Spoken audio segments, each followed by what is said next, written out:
Assalamualaikum warahmatullahi wabarakatuh. Sekarang akan saya jelaskan tentang bentuk jamak yang ketiga ya. Jadi sebelumnya saya sudah jelaskan tentang jamak mudzakkar salim, kemudian jamak muannats salim. Nah, sekarang saya akan jelaskan tentang jamak taksir ya. Ini sekedar untuk mengingatkan bahwa ketika jamak mudzakkar salim kemarin ya, itu ada pola yang mengatur itu ya. Jadi caranya adalah penambahan waw dan nun atau ya dan nun ya pada bentuk mufradnya. Kemudian kalau yang jamak muannats salim itu adalah penambahan alif dan taknis pada atau di akhir bentuk mufradnya ya. Muslimun berubah menjadi muslimun atau muslimina. Kemudian muslimatun berubah menjadi muslimatun. Oke, sementara pada pembahasan tentang jamak taksir itu berbeda ya. Jadi tidak ada pola yang mengatur perubahan dari bentuk mufrad menjadi bentuk jamak ya. Jadi taksir diambil dari kata kassara yukasiru, itu artinya pecah ya. Itu artinya tidak beraturan ya. Jadi perubahannya tidak beraturan dan tidak ada pola yang mengatur itu. Sehingga gimana caranya kita supaya tahu apa bentuk jamak dari misalkan qalamun ya. Jadi bentuk jamak dari qalamun itu adalah aqlamun. Nah, kita tahu bahwa bentuk jamak dari qalamun adalah aqlamun, itu berarti kita harus belajar, kita harus menghafal dari kamus ya tentang perubahan-perubahan itu. Oke, misalkan di contoh ayat ya, kalau di contoh ayat tentang jamak taksir itu ada banyak kata ya, di antaranya adalah kata al-qurba, kemudian ada kata al-yatama, kemudian ada kata al-masakin, kemudian ada kata al-agniya. Oke. Nah, al-qurba itu adalah bentuk jamak dari qoribun. Qorib itu artinya dekat atau kerabat. Jadi kurba itu artinya para kerabat. Oke, kemudian ada al-yatama. Oke, al-yatama adalah bentuk jamak dari yatim. Itu artinya anak yatim ya. Jadi kalau yatama itu adalah para anak yatim. Kemudian ada al-masakin. Ini bentuk jamak dari miskin ya, atau orang miskin. Oke. Kemudian ada agniya. Agniya itu adalah bentuk jamak dari goniyun. Itu artinya orang kaya. Jadi al-agniya adalah para orang kaya. Oke ya. Jadi coba perhatikan perubahannya ya. Dari qorib menjadi kurba. Yatim berubah menjadi yatama. Miskin berubah menjadi masakin. Goniyun berubah menjadi agniya. Nah, ini perubahan menjadi kurba, menjadi yatama, menjadi masakin dan agniya ini tidak ada pola yang mengatur ya. Jadi dan berbeda-beda polanya. Oke, yang pasti adalah sebelumnya di jamak mudzakkar salim dan muannats salim itu jelas bahwa tidak ada perubahan ya, kecuali penambahan pada bentuk mufradnya. Kalau jamak taksir berbeda ya, qorib kurba, yatim yatama, miskin masakin, goniyun berubah menjadi agniya. Nah, ini semuanya ini berubah ya. Jadi bentuk mufradnya itu berubah. Ya, bisa ada penambahan huruf, bisa juga ada pengurangan huruf ya. Kayak misalkan juga ada contoh di dalam buku panduan itu, misalkan kata kitabun ya. Oke, jadi ada kata kitabun. Ini artinya kitab. Kemudian ada misalkan qalamun ya. Ini artinya pulpen. Jadi kitabun itu artinya buku atau kitab, kemudian qalamun itu artinya pulpen. Nah, bentuk jamak dari kitabun itu adalah kutubun.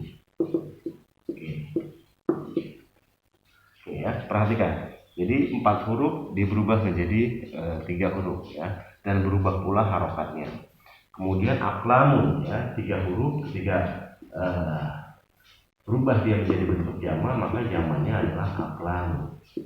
Oke ya, justru bertambah ya. Ada huruf alif di depan, kemudian ada huruf alif lagi ya. Kalau di sini cuma lam, di sini lam alif ya. Jadi ada penambahan huruf alif ya. Jadi berubah ya, bentuk mufradnya itu berubah. Bisa berubah harokat, bisa juga berubah, artinya ada penambahan atau pengurangan huruf ya, makanya disebut dengan jamak taksir ya. Oke, kemudian supaya lebih jelas ya bahwa memang tidak ada pola yang mengatur perubahannya itu, misalkan ada contoh di tabel ya di buku panduan, silahkan teman-teman buka. Itu ada kata kalbun. Oke ya, kalbun itu artinya anjing, bentuk jamaknya adalah kilabun. Oke, kemudian ada kata lain di dalam bahasa Arab itu kolbun ya, kolbun.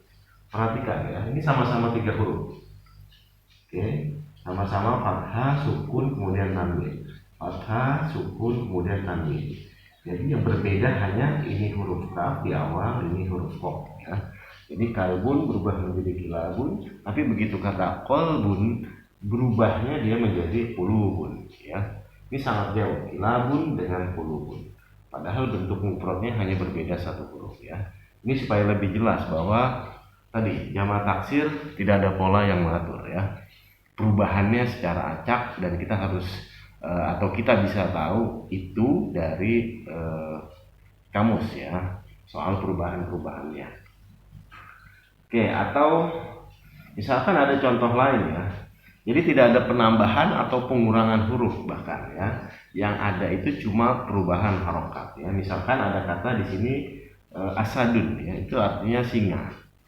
Oke, dan ini bentuk mufrad. Ketika bentuk jamaknya adalah usudun ya.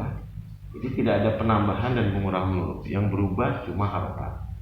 Oke, kemudian juga ada misalkan mislun ya. Ini contoh atau perumpamaan bentuk mufrad. Nah, bentuk jamaknya adalah musulun ya. Jadi sama-sama 3 huruf, cuma dia berbeda harokat ya. Jadi ada berubah harokat, bertambah atau berkurang huruf. Kemudian ada juga tidak ada penambahan atau pengurangan huruf, tapi hanya berubah harokatnya ya. Oke, itu ya. Itu pembahasan tentang jamak taksir ya. Jadi kita bisa tahu bentuk jamak dari isim ya, atau kata benda, atau orang dari kamus ya, karena nggak ada pola yang mengatur itu. Oke ya. Dan ini bisa untuk benda, bisa juga untuk orang ya. Kayak misalkan kita sering bahas sebelumnya tolibun ya. Tolibun ini berbicara tentang orang, artinya adalah siswa, dan bentuk jamaknya adalah tulabun. Oke, bentuk jamaknya adalah tulabun. Tolibun berubah menjadi tulabun. Ada juga tilmizun berubah menjadi talamizun ya.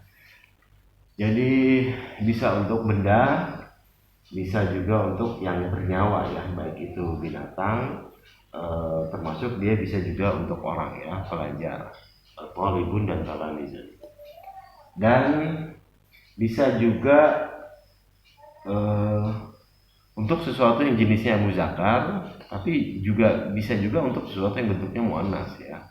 Jadi tidak muannas salim pasti sesuatu yang bentuk mufradnya itu muannas pasti ikut jamak muannas salim, enggak juga ya. Jadi ada beberapa yang bentuk mufradnya itu adalah muannas, tapi sesungguhnya dia masuk pada kategori jamak taksir. Jadi misalkan ada kata